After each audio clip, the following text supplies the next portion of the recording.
สบายดีนักเรียนทุกคนอาจจะมาเล่าเรื่องการแก้สมผลข้อนี้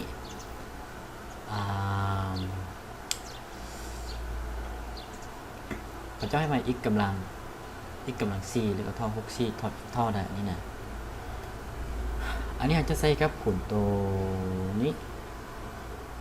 a กำลัง n คนใน m แล้วก็เท่า a เอาคน n เข้าไปหรือเราเปลี่ยนเขียนแบบไม่เอา m ออกเอา m อยู่ในนี้แล้วก็ n หนึ่งอยู่นอกนี้ได้ในข้อนี้คือกันมันมี c อยู่นี้กำลัง c อยู่นี้แสดงเราต้องคูณต้องว่ากำลังขึ้นกำลัง c ใช่มันมีกำลัง c อยู่นี้ถ้ามี2กำลัง2มี3กำลัง3ขึ้นกำลัง3ใส่เนี่ยดังนั้นข้อนี้เราขึ้นกำลัง c ใส่ x กำลัง x กำลัง 4และทั้งหมดกำลัง4เท่ากับ64กำลัง4ซึ่ง64นี่เราเตกเป็น8กำลัง2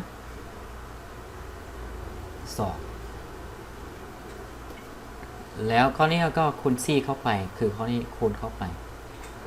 หรือว่าเอาตัวนี้ไปใส่ข้างนอกเอาตัวนี้ไปใส่ข้างในก็ได้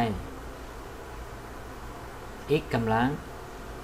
4คูณ x กำลัง4และเท่ากับ8กำลัง2แล้วก็กำลัง4อันนี้ก็ได้มา x กำลัง4อยู่ในนี้และก็คูณให้ x กำลัง4อยู่นอกนี้และเท่ากับเท่าไหร่เอา2นี้คูณให้4เป็น8วันนี้เราดู มันเท่ากันได้ก็ต้องเมื่อตัวรูปนี้ต้องเท่ากับตัวรูปนี้แล้วก็ตัวถึงนี้เท่ากับตัวถึงนี้อันนี้นะฉะนั้นเราก็จะได้คำตอบคือ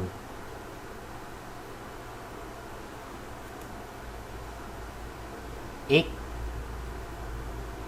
ได้ x กำลัง4เท่ากับ8ถอด x ละก็ออกบวกลบ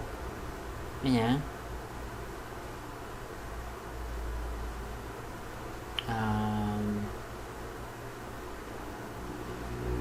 8กำลัง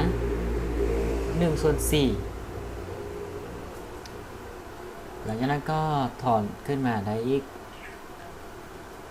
x ก็ออกบวกลบ